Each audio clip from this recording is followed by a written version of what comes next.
quand on est entrepreneur, j'aime souvent le dire, tout n'est pas un fleuve long, tranquille. Et des fois, la patience, la persévérance fait qu'on peut avancer. Donc, aujourd'hui, j'ai invité M. Malan à venir s'entretenir avec nous. Je vais aller maintenant directement dans le vif du sujet.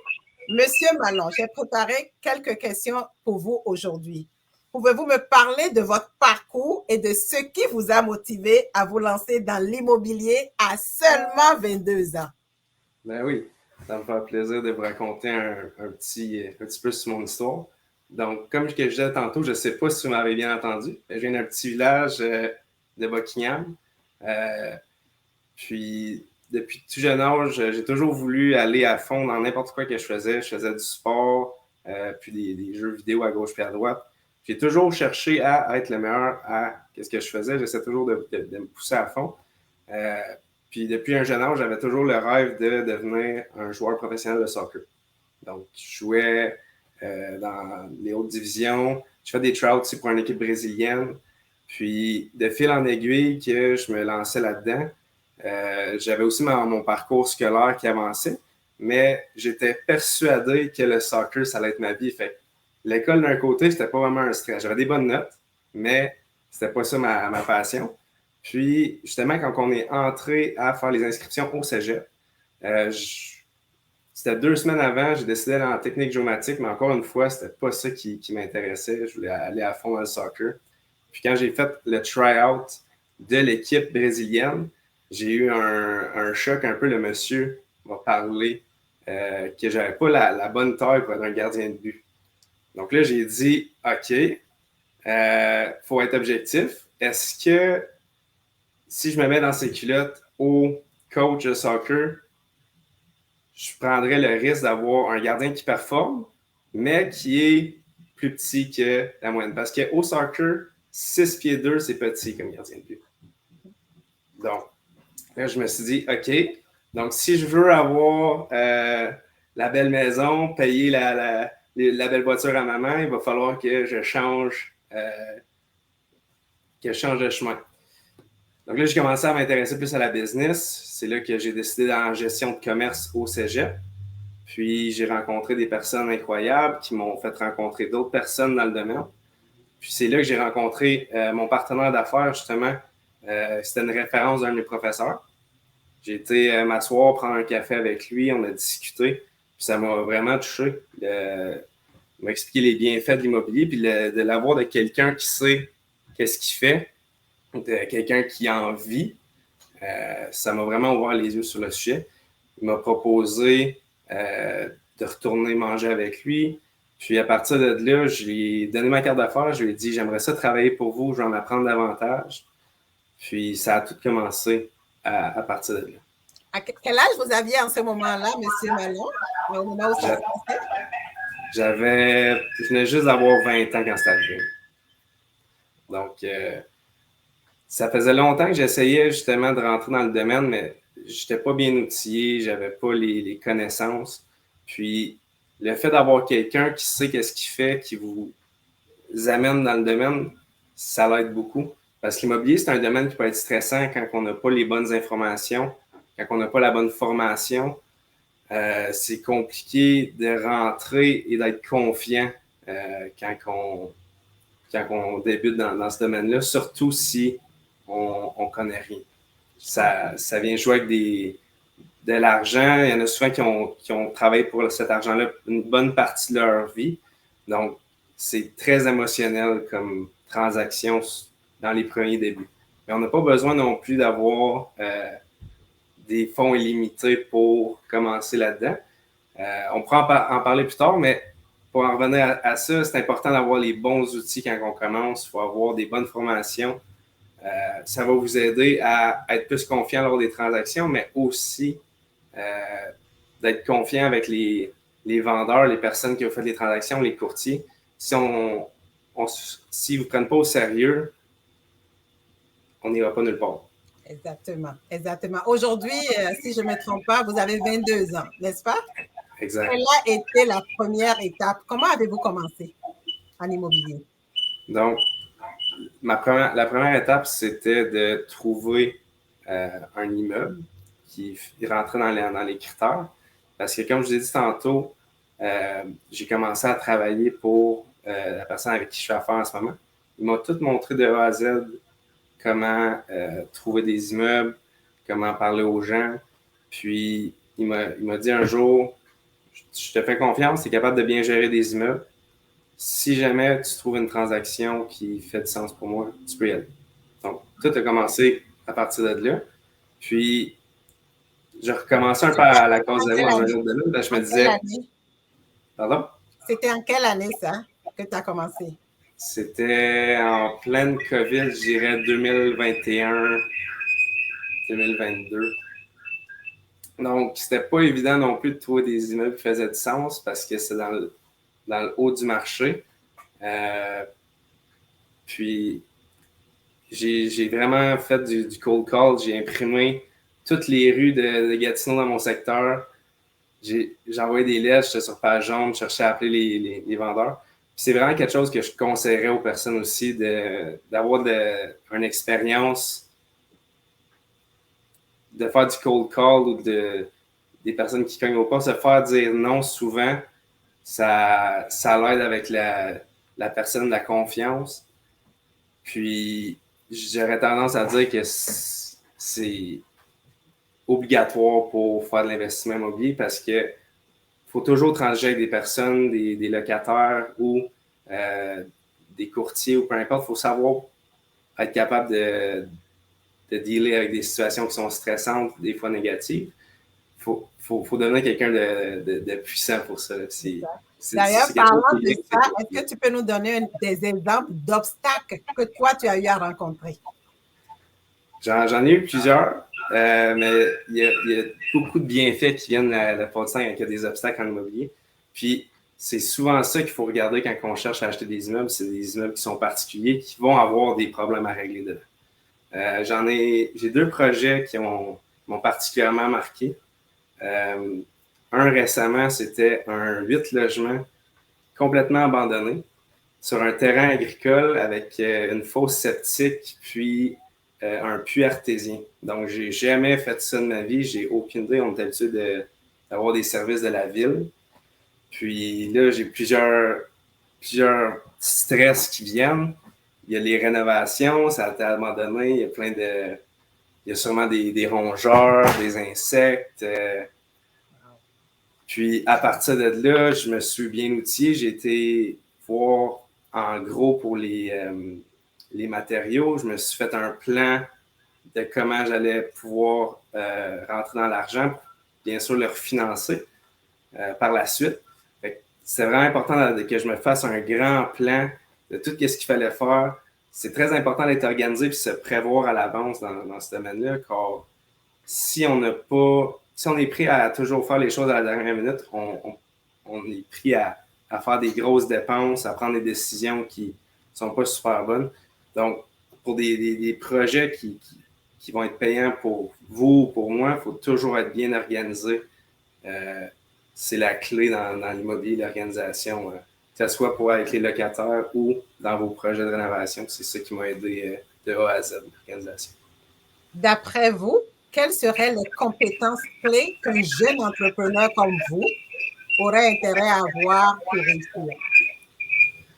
J'aurais tendance à dire qu'il est important d'avoir du courage parce que si on ne fait aucun appel, si on ne se présente pas à des événements ou si on ne rentre pas en contact avec les personnes, on n'avancera pas. C'est important d'avoir du courage, mais ça se développe bien. Puis une fois qu'on a fait les premières démarches, c'est une roue qui part toute seule. Ça va vous tenter de parler aux prochains vendeurs. Ça va vous tenter d'aller essayer de régler des problèmes avec vos locataires.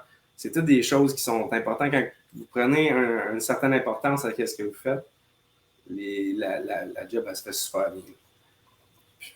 La question que les gens me demandent souvent, comment avez-vous fait, M. Malon, dans votre cas, pour financer votre premier immeuble?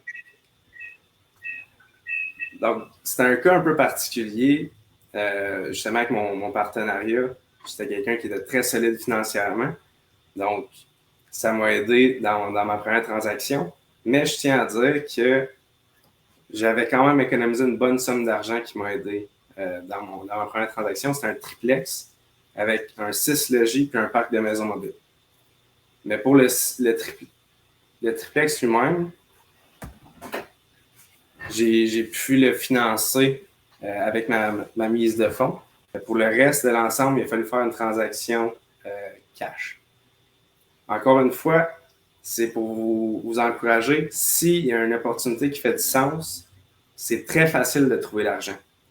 Dans le cas, c'était une transaction qui était particulière, c'était une transmission. Donc, il fallait que l'ensemble du parc immobilier se vende en même temps. Puis, c'était la seule manière de le financer, c'était un investissement en cash. Puis après ça, le faire financer. Donc, le triplex, c'était simple. Avec la SHL, on a bien pu le financer. Au personnel, c'est justement ici que je suis en ce moment. Donc, ça m'a permis d'avoir ma première maison, puis d'avoir l'hypothèque qui se fait payer en grosse partie par les locataires. Donc, c'est super. Puis, je peux avoir une gestion assez facile sur les autres immeubles qui sont en côté. Très, très intéressant. Donc, présentement, vous êtes propriétaire occupant. Exactement. Super, super. Maintenant, est-ce que vous pouvez nous parler d'une expérience qui a marqué votre parcours que vous voulez partager avec nous? Oui, sans problème. Dans le coin de Gatineau, spécifiquement Pointe-Gatineau, il y a environ 1 an et demi, il y a eu des grosses inondations. Donc, il a fallu qu'on se prépare à se battre contre les inondations. Encore une fois, la préparation, c'est super important. Il a fallu qu'on mette des sacs de sable, puis c'était super. Il a fallu que j'appelle mes amis qui viennent m'aider, puis c'était super le fun. On a travaillé en équipe pour tout avoir les sacs de sable autour des immeubles. Tout s'est super bien passé. Puis ça m'a marqué parce que c'est des choses à prendre en considération. Si, avant de faire la transaction, il faut savoir absolument tout sur les immeubles, que vous allez faire les transactions, bien sûr. Puis, il faut toujours prendre le prix en conséquence. Donc, c'est sûr que... De faire une bonne recherche approfondie. Exactement. Exactement. Super. Super. Là, je vais te poser une autre question. Comment tu gères le risque? Parce que tu n'es peut-être pas sans savoir. Souvent, les gens vont dire, ben, en immobilier, le risque est trop grand. Comment toi, tu fais pour gérer des risques? Et est-ce que tu peux nous donner des conseils, des astuces? Comment tu le fais dans le concret, dans ton day-to-day? Oui. Donc, si je comprends bien ce que vous me demandez, comment que je fais pour acheter un actif sans mettre ma vie en péril? C'est ça, le risque de façon générale. Comment tu fais pour gérer le risque? Parce que quand on investit en immobilier, tu peux penser avoir le meilleur deal, puis ça peut tourner au cauchemar. Ça, c'est un risque. Tu peux penser avoir les locataires, les meilleurs locataires, et ça tourne au cauchemar. Donc, tu peux penser avoir un immeuble clé en main et tu tombes dans des rénovations à ne plus en finir.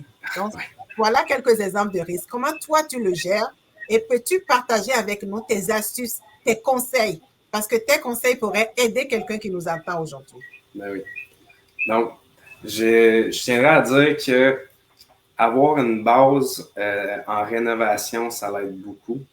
Je ne parle pas de savoir faire exactement le travail, mais avoir une idée de comment que ça fonctionne, c'est très bien. Parce que rentrer dans un immeuble, pouvoir l'analyser, au moins avoir quelqu'un, un membre de la famille qui peut être là pour vous appuyer avant même d'acheter l'immeuble. Comme ça, vous savez ce que vous achetez. Si on rentre dans un immeuble sans savoir exactement comment que c'est fait, c'est un peu du gambling.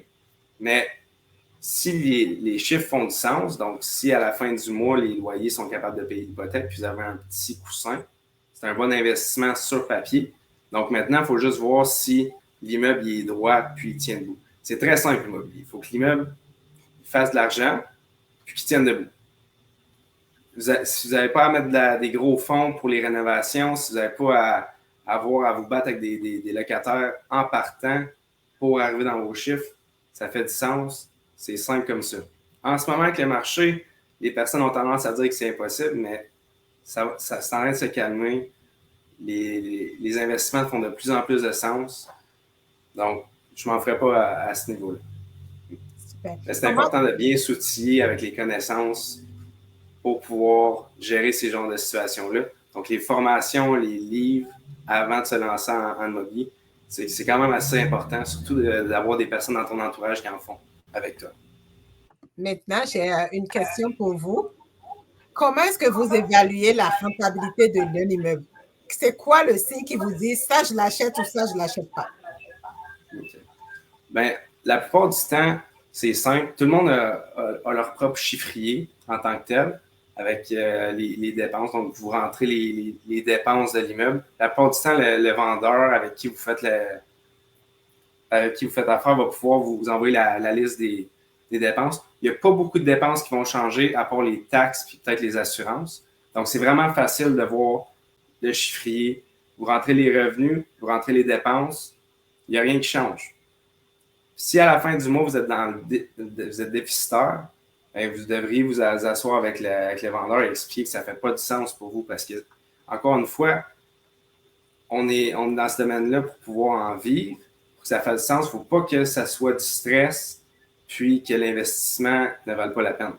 C'est important que l'immeuble fasse la peine. Donc, c'est vraiment revenu, moins dépenses. Il faut avoir de l'argent en bas. À partir de là, c'est très, très simple. C'est juste qu'en ce moment, on ne voit pas beaucoup d'immeubles comme ça à vendre. Super, super. Mais il y en a certains qui disent, et puis je fais partie de cette école aussi, qu'on peut aussi regarder la rentabilité future, le potentiel de l'immeuble. Oui. Est-ce que tu veux nous en parler aussi? C'est sûr qu'il faut toujours comprendre le marché qu'on est dedans. C'est important de savoir si un immeuble va prendre la valeur ou non. Un bel exemple de potentiel, l'immeuble que j'ai acheté sur Pierre-Laporte, il n'y a aucun revenu, mais je vais donner un bel exemple. On l'a payé pour 305 000. Okay? L'immeuble est vacant, il n'y a rien, il n'y a même pas de driveway en ce moment. Mais on a vu le potentiel, on s'est dit qu'on est capable d'aller chercher des bons loyers, c'est toutes des 2 chambres. Donc là, encore une fois, dans le plan d'organisation qu'on a fait, on a exécuté, on a regardé avec l'évaluateur, j'ai regardé aussi avec la banque combien qu'on avait pu financer. Donc, c'est une manière aussi de regarder le potentiel avec des évaluateurs, des personnes qui sont dans le domaine. Ça nous permet d'avoir accès à l'information. On a pu sortir après ce projet-là 1,3 million de financement. Donc, pour pouvoir se lancer dans d'autres projets. Wow! Ça, c'est un bel exemple de potentiel qui est possible. Super, super, super. Je vais profiter pour regarder rapidement un peu dans le chat. Si vous avez des questions pour nous, n'hésitez pas. Si vous avez des questions pour M. Malon ou même pour moi-même, vous pouvez les inscrire dans le chat. Je vais regarder de temps en temps, donc n'hésitez pas à le faire. C'est vraiment un beau forum pour échanger avec un jeune investisseur qui n'a que 22 ans, qui a commencé seulement en 2021. Quand je vous dis que vous pouvez devenir financièrement indépendant en moins de 5 ans, là voilà un exemple que vous avez devant vous. Donc, en attendant si vous avez des questions, je vais poursuivre avec des questions pour M. Malon. Là, je vais changer un peu de sujet. Au début, vous avez parlé de formation, vous avez parlé des livres que vous avez lus, vous avez parlé de votre partenaire et tout ça. Oui. Parlez-moi de l'importance du mentorat dans votre parcours. Je dirais que c'est indispensable si vous voulez aller rapidement. Donc, si votre but, c'est de partir comme une fusée, il vous faut quelqu'un pour vous aider, c'est obligatoire. Sinon, vous n'allez pas avoir la confiance ni les connaissances pour faire en sorte que les projets marchent bien. Il faut quelqu'un qui vous montre comment faire. C'est sûr que si vous y allez tranquillement, vous achetez un immeuble à la fois, vous attendez 5 ans avant de faire un autre projet, c'est 2 choses différentes. Mais j'imagine que si vous êtes dans le live ce soir, c'est que vous avez faim, vous avez le goût d'acheter. Il faut quelqu'un pour vous montrer comment bouger. Ça vous donne une confiance qui vous permet de mieux parler aux vendeurs, qui permet de comprendre le marché, prendre des décisions rapidement. Je vous donne un bel exemple. Dans mes premières visites, j'avais été avec mon mentor, puis il m'a montré comment il regardait l'immeuble. Ça a changé ma vision. J'étais moins stressé quand j'ai regardé les immeubles par la suite. Donc, il faut quelqu'un pour vous montrer comment ça marche. C'est Donc, indispensable. le mentorat, très important. Je vois qu'on a une question pour toi dans le live. Est-ce que vous pouvez nous dire le titre des livres, les titres des livres que vous avez mentionnés au début? Ah ben oui. Donc, le premier livre là, que je considère comme ma Bible, c'est L'indépendance financière grâce à l'immobilier de Jacques Lépine. C'est un livre qui est sur l'immobilier, mais sur l'immobilier au Québec. Il n'y a pas beaucoup de livres qui sont directement sur l'immobilier au Québec. Puis il en a mis beaucoup trop, d'après moi, dans ce livre-là, pour le prix que ça coûte. C'est peut-être un livre qui va vous coûter 20 $, mais qui va vous permettre de faire une fortune en immobilier. Il y a exactement toutes les manières d'évaluer les immeubles. Il y a des manières de régler des problèmes avec des locataires. Il y a des manières de pouvoir parler avec des vendeurs. Ça vous explique vraiment de A à Z comment investir en immobilier. C'est une mentalité aussi un peu old school, mais ça marche super bien sur le long terme. Super, super. Donc, M. Lépine, c'est un monsieur d'un certain âge qui a fait plus de dizaines d'années dans l'immobilier et qui est encore actif là-dedans. Il a écrit d'ailleurs plusieurs livres. Moi-même, j'en ai lu aussi quelques-uns. Et tu avais aussi mentionné un autre livre. Oui, j'avais parlé de Rich Dad, Poor Dad de Robert Kiyosaki. C'est vraiment un livre qui ouvre la mentalité sur les deux voies qui sont possibles pour une personne. Vous avez une façon de penser qui est de travailler sa vie pour sa famille, recommencer à chaque jour, ou de se lancer en affaires. Puis, ça montre vraiment les deux différentes manières de voir la vie. C'est un livre qui est super quand on commence à s'intéresser aux affaires, puis à l'immobilier surtout. Ils font des petites références par rapport à ça. Puis toute la série de livres qui s'intitule Rich Dad, Poor Dad, c'est tous des livres super. Donc, en français, le livre Père pauvre, Père riche. Exact, c'est ça. Merci. Donc, je regarde dans le chat s'il y avait d'autres questions. J'ai vu en passant des bons commentaires, très bonnes questions, très intéressant. Merci. Ce live du jeudi de l'entrepreneur, c'est pour nous. Donc, je vous invite à poser des questions, participer. C'est notre moment entre entrepreneurs ou futurs entrepreneurs. Donc, je poursuis avec quelques autres questions pour M. Malon. Quel conseil donneriez-vous à un jeune dans la vingtaine comme vous aujourd'hui qui regarde ça et dit « Waouh, j'aimerais être dans les souliers de M. Malon. C'est quoi le premier pas que je fais? Je veux commencer demain matin. Je fais quoi? » Quels seraient 3 conseils que tu donnerais à ce jeune? 3 conseils, j'aurais tendance à lui dire « Sors de ta zone de confort dans tous les domaines possibles, de un. Parce que dans l'immobilier, il va falloir que tu sortes de tes zones de confort. Il va falloir qu'il développe des attitudes sociales avec les gens. Il y a beaucoup de livres que j'aime bien sur ça. Encore une fois, c'est en anglais, mais un bon livre sur ça, c'est How to Win Friends and Influence People. Très bon livre sur la communication. Puis, il va cogner à des portes pour que ce soit n'importe quoi. Il faut se faire rejeter, il faut pouvoir avoir des interactions, surtout quand on est jeune.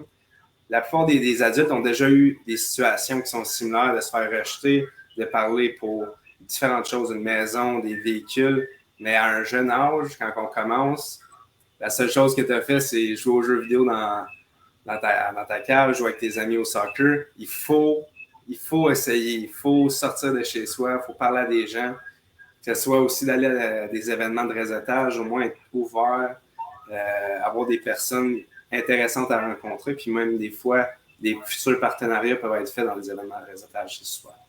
Super, super. Donc, participer à des événements où il y a des investisseurs, il y en a beaucoup, il y a même plusieurs forums. Il faut s'impliquer. Donc, merci pour cette réponse. Je vois que nous avons une question dans le chat qui dit « Comment bâtir une bonne cote de crédit pour un nouvel arrivant ?» Je pourrais commencer à répondre à cette question, puis si tu veux ajouter, tu pourrais aussi ajouter.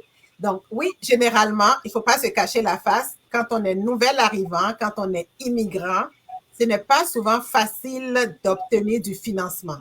On a un défi. Et souvent, les défis sont basés sur quoi? Premièrement, on n'a pas une historique de cote de crédit. C'est-à-dire, quand on regarde notre dossier de crédit, on n'a pas beaucoup eu de crédit. Donc, ça devient un défi.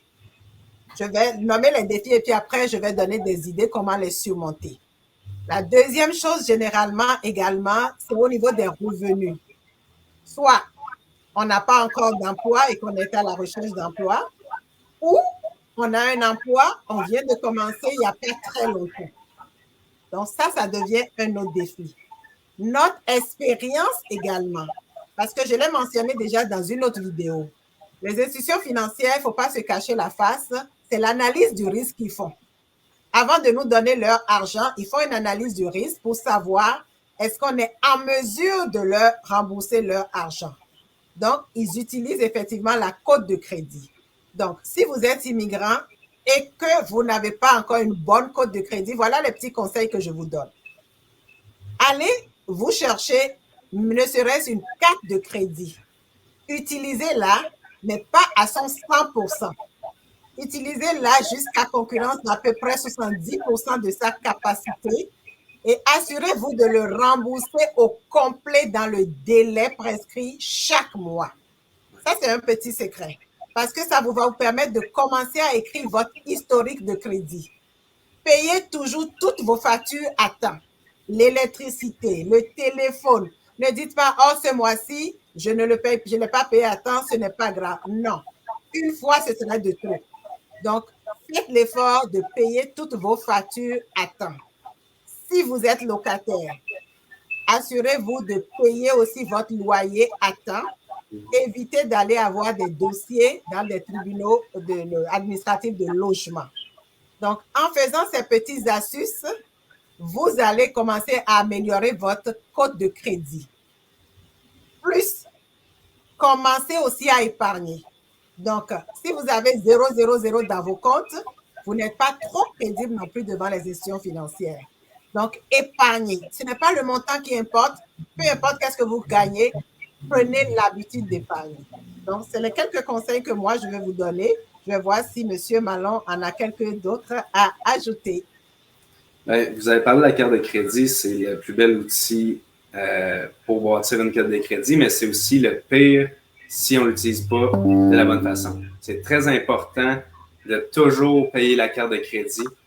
Je l'utilisais comme une carte de débit. Donc, dès que je faisais une transaction, j'allais dans mes comptes, je repayais la carte de suite. Puis la carte de crédit peut monter très rapidement si on fait plusieurs transactions avec la carte de crédit. Donc, prochaine fois qu'on va au magasin acheter une barre de chocolat, pas la carte débit, pas cash, crédit, dans les comptes, renvoie l'argent.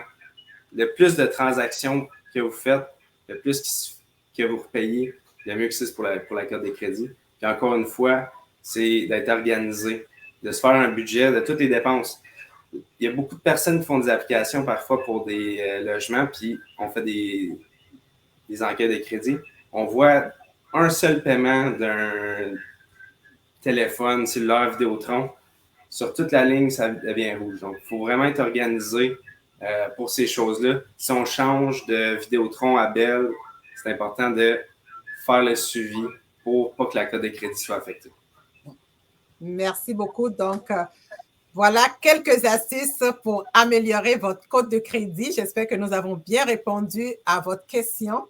Et si vous êtes dans le live aujourd'hui, que vous avez d'autres astuces que nous n'avons pas mentionnées, n'hésitez pas à les partager dans les commentaires. Ça pourrait servir à quelqu'un. Donc, encore une fois, n'hésitez pas à poser des questions. On veut que ce live soit un live interactif. Je vais poser quelques autres questions à M. Malon. Tant qu'on l'a ici, on va essayer d'en profiter pour aller en apprendre le plus possible de lui. Est-ce qu'il y a eu des entrepreneurs qui vous ont influencé ou qui vous inspirent? Pouvez-vous nous en parler? Ben oui. J'ai parlé à plusieurs personnes dans le coin de Gatineau.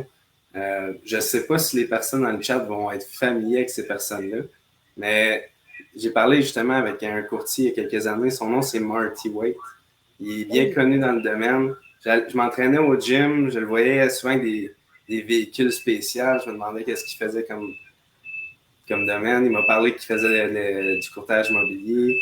Puis, ce que j'ai aimé de cette personne-là, c'est qu'il il était très parlable, il était ouvert à partager, il était ouvert à m'expliquer comment il a fait son parcours. C'est ça qui m'a inspiré, c'est que j'avais toujours eu la mentalité que les personnes qui faisaient de l'argent, qui étaient dans le domaine de l'argent, c'est des personnes, j'aurais tendance à dire comme un loup qui a faim, qui va tout manger, mais en réalité, la plupart des personnes qui ont de l'argent, ça va juste enfler leur caractère. Puis si c'est des personnes bien, mais ils ont tendance à être encore plus généreux.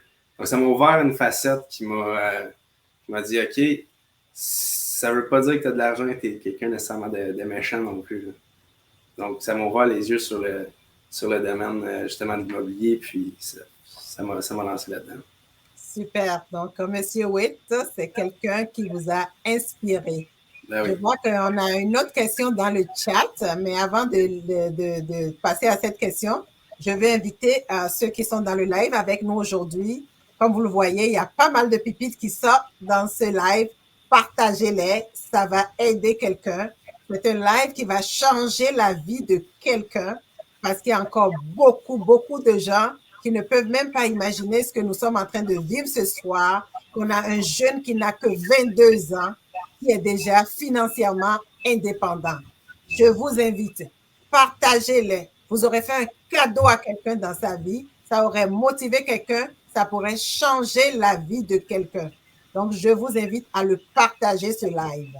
Donc, la question dans le chat maintenant, comment démarrer dans l'immobilier à location pour quelqu'un qui a commencé par une maison unifamiliale? Très bonne question. Monsieur Malon? Ben oui. Donc, si vous commencez avec une maison unifamiliale, ça dépend de votre plan, encore une fois. Il y a deux options à partir de la maison, si vous l'avez déjà achetée, bien sûr.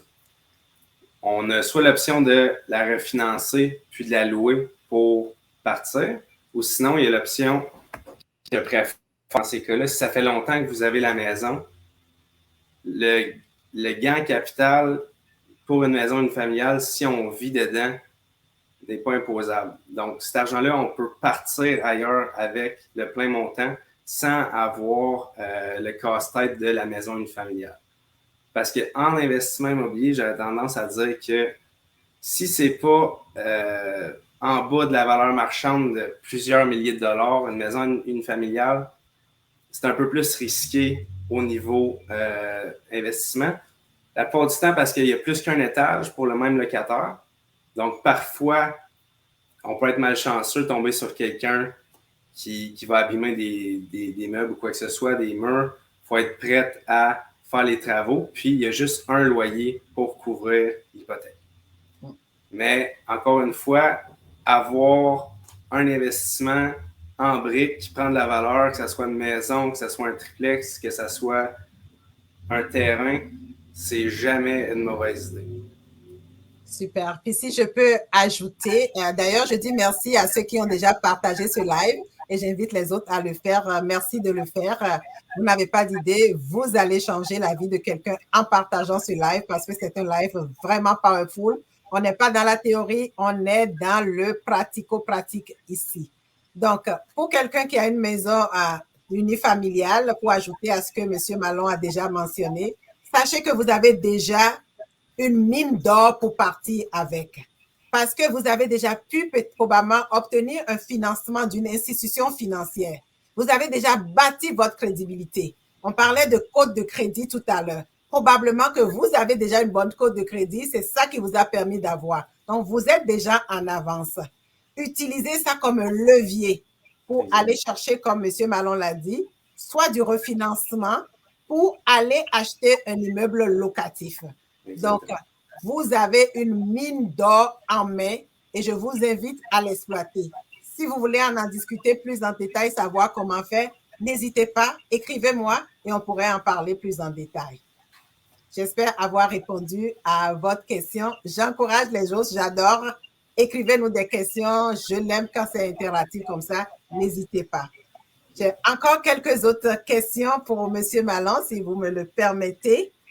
Je pourrais renchérir aussi sur le fait qu'il y aurait peut-être une troisième option qui est possible avec la maison. L'actif en tant que tel aux yeux de la banque est une sécurité, Donc, des fois, pas nécessairement d'avoir un refinancement ni une vente, mais vous pouvez l'avoir en garantie pour le prochain immeuble que vous achetez, que ce soit un terrain ou un triplex ou quoi que ce soit. C'est déjà une garantie aux yeux de la banque, donc c'est quelque chose qui est possible aussi. Bien sûr, là, l'immeuble va devoir rentrer dans de très bons ratios parce que c'est sans risque. Super, super. Merci, merci beaucoup. Donc, continuons dans cette voie. On s'en va tranquillement vers la fin de l'année 2024, le temps des bilans, et on commence par penser à qu'est-ce que 2025 nous réserve. Comment voyez-vous, Monsieur Malon, l'évolution du marché immobilier dans les prochains mois, dans la prochaine année? C'est sûr, j'ai pas une boule de cristal, malheureusement. J'aimerais ça en avoir une, ça serait pratique.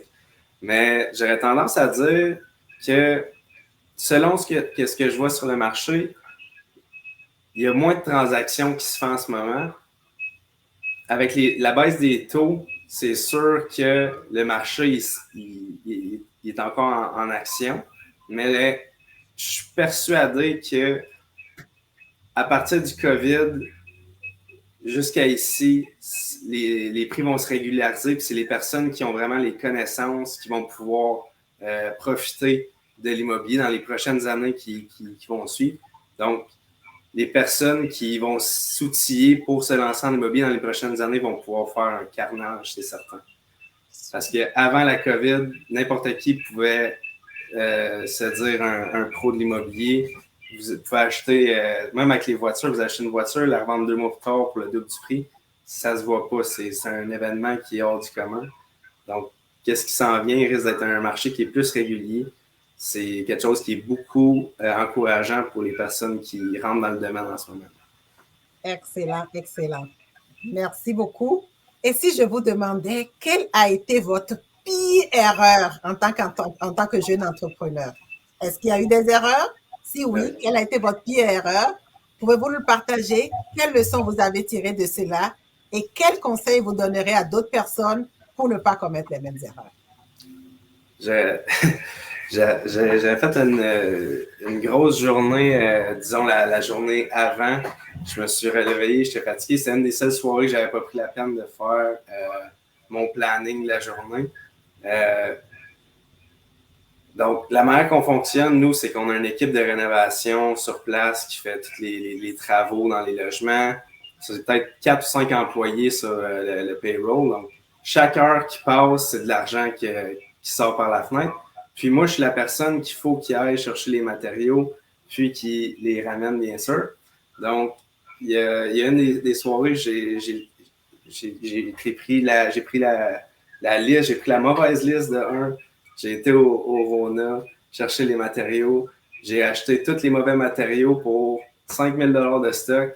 Ça m'a pris 2 heures pour chercher tout le stock. Il y avait le monsieur qui fallait qu'il aille chercher les palettes avec le lift, il met ça dans le camion. J'arrive tout content sur le chantier.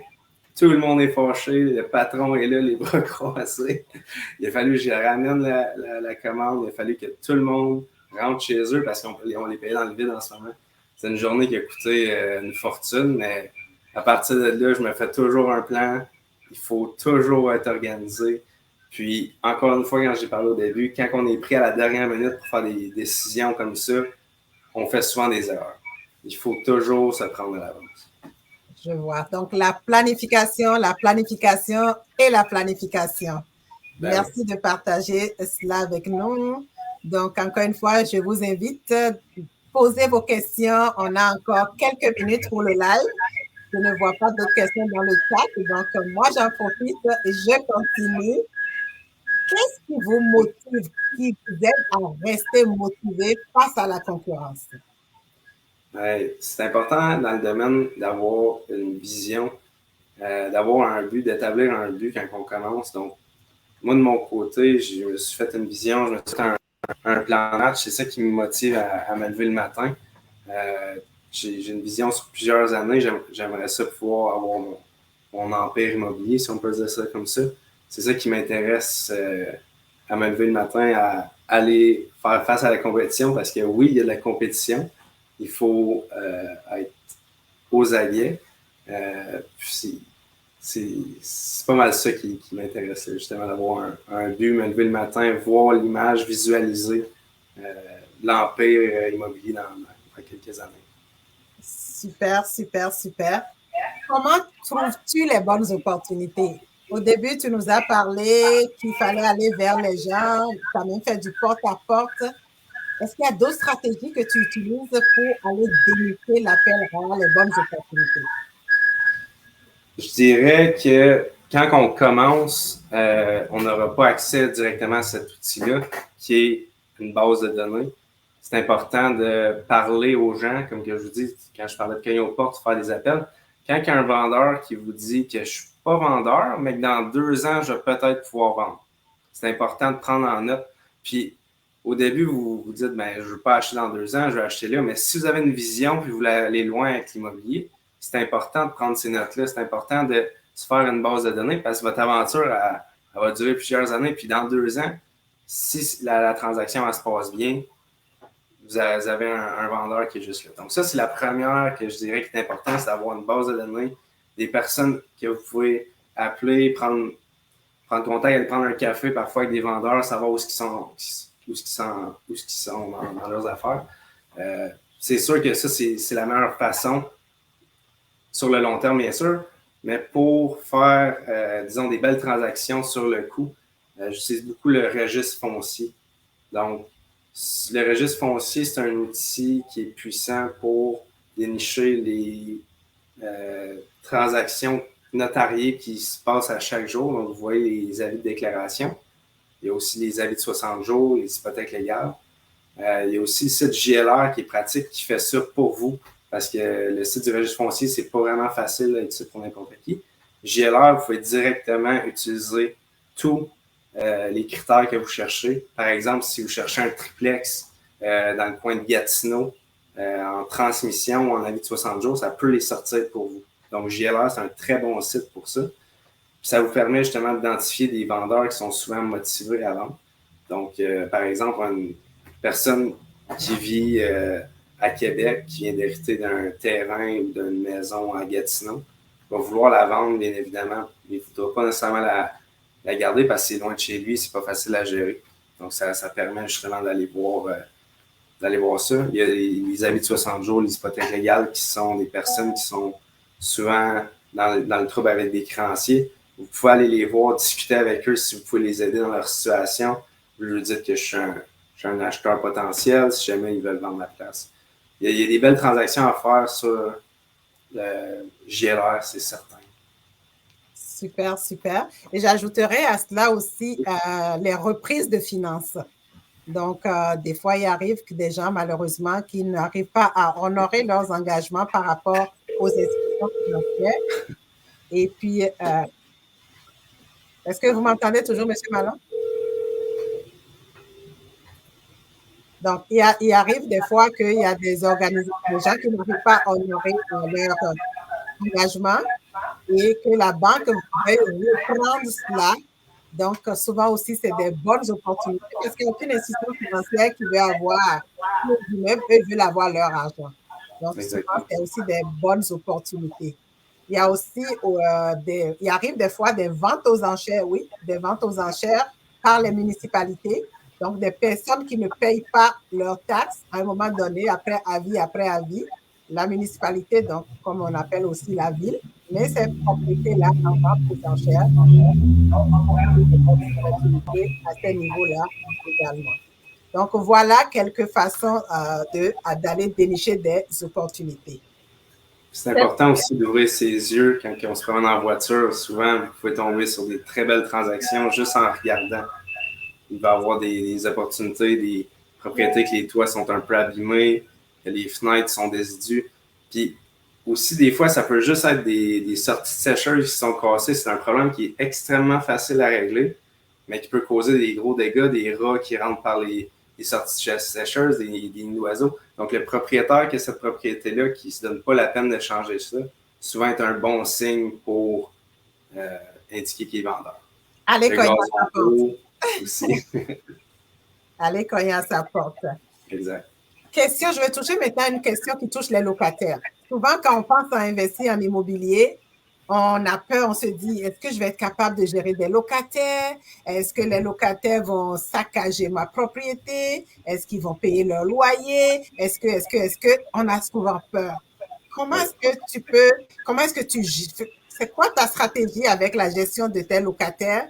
As-tu des conseils à ce niveau-là pour quelqu'un qui veut se lancer en immobilier présentement, qui a cette peur en tête? Qu'est-ce que tu lui dirais? Encore une fois, quand je parlais dans le début, c'est très important de connaître les droits que vous avez par rapport à l'immobilier. Ça va vous rassurer sur les choses qui peuvent se passer par rapport au locataire. C'est important de savoir comment le tribunal fonctionne. Puis à partir de là, c'est pas si stressant que ça avec les locataires parce que vous comprenez que s'ils sont dans le tort, vous avez des recours contre eux. Puis la plupart du temps, les problèmes avec les locataires, c'est sûr que dans certains cas particuliers, c'est pas le cas, mais c'est des humains. Ils ont des besoins, ils veulent se faire comprendre. Il faut se déplacer, aller leur parler en personne, comprendre c'est quoi leurs besoins.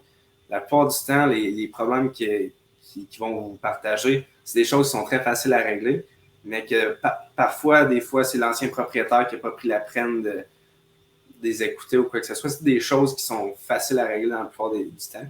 Donc, c'est des problèmes qui sont assez faciles à régler. C'est sûr que parfois, on va tomber sur des personnes qui sont méchantes avec d'autres locataires, qui vont faire des dégâts dans votre logement, mais on a des recours face à ça. Faut pas stresser, faut pas se fâcher, faut voir l'immobilier comme une business. Donc, c'est sûr qu'il faut avoir des problèmes à gauche et à droite, mais il faut bien s'outiller pour régler ces situations-là. Puis, la plupart du temps, ça serait super bien. Excellent, excellent. Merci beaucoup. Je regarde dans le chat, voir s'il y a eu d'autres questions. Quelqu'un a mentionné la planification est clé, tout à fait vrai. Donc là, ça m'amène à une question pour vous. Quels sont les conseils pratiques que vous donnerez à quelqu'un qui aimerait acheter sa première propriété? C'est sûr qu'il faut trouver un bon investissement pour commencer.